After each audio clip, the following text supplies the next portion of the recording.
Sir, sige na, ako na bahala dyan. Ang pangarap ko dati, maging abogado de Campanilla. Ingat, sir, ha? Good. Taas ng pangarap ko, no? Akalain mo, nakapasa ako sa bar. Take one lang. Pero, bakit ganun?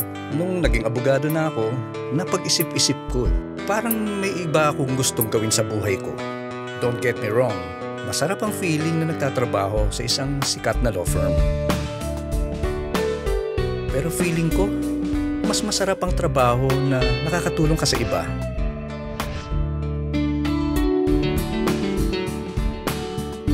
Yung napaparating mo mga tao kung saan gustong pumunta.